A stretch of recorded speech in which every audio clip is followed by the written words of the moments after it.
Money is defined as a medium of exchange, a unit of measurement, or means of payment. Despite its many functions, our school systems never really allow us to learn about it, creating large problems and difficulties in our society.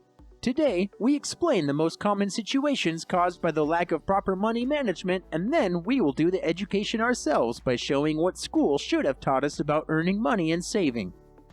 Problems caused by the lack of education. The lack of education about savings and money management has brought around 64% of Americans to live paycheck to paycheck, according to a 2022 LendingClub survey. As time passes, this lifestyle tends to become self-reinforcing as unexpected expenses or other obstacles such as inflation might increase your expenses even further. This situation causes individuals to have an incredibly stressful life and be more concerned about making ends meet each month rather than reaching a particular goal in life. Another problem that significantly affects households is the lack of debt management. According to recent surveys, the average American household debt is nearing $100,000 after its more recent increase of around 4% due to the pandemic and the recent inflation shock. Because of this high debt, the average American debt payment per month is around 9.5% of its income, further weakening the finances of households living paycheck to paycheck. The average household debt contains many different elements, but the credit card debt is one of its fastest growing components. According to the Federal Reserve of New York, during the year 2022, credit card debt has increased by more than 15% compared to last year, jumping by the largest amount in the past 20 years. All these problems have one main characteristic in common. They are not caused by the lack of money, but rather by the lack of ability to manage it. This concept can be better explained by a quote from Dave Ramsey, best-selling author and personal finance expert, who said, "Money moves from those who do not manage it to those who do," implying that to build wealth, you must be knowledgeable about money management and savings. Managing debt and expenses. The first step towards reaching success should always be managing your debt and expenses. If you feel like you are living on the edge financially and you could have problems making ends meet in the future, you should consider budgeting. Budgeting consists of the strategic planning of your cash flow activities to maximize utility and minimize non-necessary expenses. Even if it does sound complicated, budgeting is extremely easy to start as it will only require some dedication.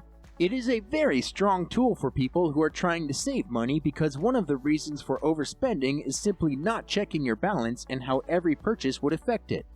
Therefore, just writing down each amount you are about to spend and the effect it will have on your balance could help you reduce the purchase of things that you do not need or that you are not going to use.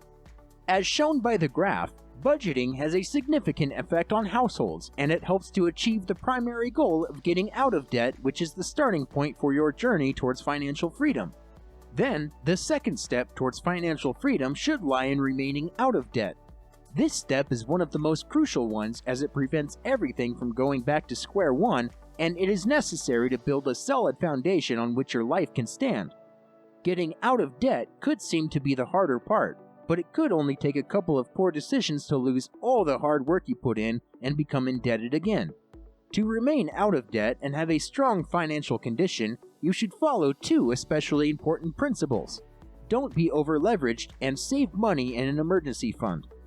Leverage refers to the use of debt to invest in a particular asset. To achieve financial freedom, investing is a fundamental activity in the money-earning process, and sometimes it could require some form of debt. The most important thing to remember is not to be over-leveraged, meaning not to accumulate too much debt on a single investment, because then if it turns out not to be profitable, you could ruin your financial situation. Another great practice to create a solid financial condition is creating an emergency fund, as we said before. This fund should be able to cover your expenses for at least 3 to 6 months, and you shouldn't use it unless, of course, there is an emergency. This is a great habit to pick up because it will help you to hedge against unexpected healthcare expenses, unemployment, or other problems that could and likely will arise in the future. Additionally, if you save for the emergency fund in a high-yield bank account, you will also be able to earn a bit of extra money from your savings. Earning money. It is a commonly known phrase that schools help you become a great employee, but not a great employer or a great investor. The reason being that in school, we receive an education that covers a lot of different fields, but hardly ever the economic or financial one unless you specifically decide to do so. To better understand what schools should have taught us about money, we want to quote Robert Kiyosaki, a great entrepreneur, businessman, and author. Kiyosaki expressed in his best-selling book, Rich Dad, Poor Dad, that there are 3 types of income and that understanding these differences will help you achieve your financial goals. The first type is earned income, which is the one obtained when working a 9-to-5 job either as an employee or self-employed. Through earned income, you are exchanging time for money, and even though it might seem like a very secure option, it could lead the employee to a paycheck-to-paycheck lifestyle, because the amount earned generally only covers your expenses without much to spare, leaving very small room for investments. Additionally, because everyone has only a limited amount of time per day that can be used for work, earned income is difficult to scale. The second type of income is portfolio income, based on capital gains. It contains investing in stocks or other activities like, for example, buying and fixing houses, which you then sell again for a profit. This could generate income as time passes without being as time-consuming as earned income. Finally, the third type is passive income, which is considered to be the best one by Robert Kiyosaki. Passive income is generated by an asset that earns you money regardless of whether you work or not. It is so advantageous due to its scalability. Because you are making money without actively working, you can spend time finding other cash-flowing assets. Additionally, passive income is generally speaking the lowest taxed income in the US. Hence, it also provides a hedge against taxes, which are the largest expense on most anyone's paycheck.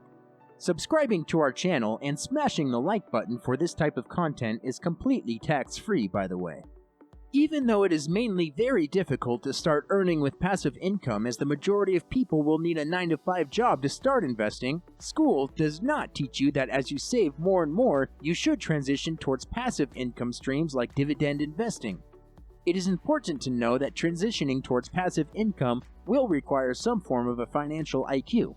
The reason earned income is so popular is because schools do not provide a financial foundation to build your career on, and most 9-to-5 jobs can be performed by financially illiterate people as long as they are knowledgeable about the subject matter. Therefore, before starting to invest, you should learn about money and money earning to reduce the risk of making bad investment decisions. An investment portfolio should always be as diversified as possible and shouldn't be over-leveraged, as any unexpected event could ruin your financial condition. If you remember only one thing from this video today, then make it one of the most important quotes from the book Rich Dad, Poor Dad. The poor and the middle class work for money. The rich have money working for them. With this statement, Kiyosaki expresses the main lesson that schools never teach anyone: the relationship you should have with money. Working for money is stressful and puts you in a loop of needing every single paycheck again and again in the future. Whereas by studying and learning how to manage money and how to save, you could be able to flip the relationship and have money working for you.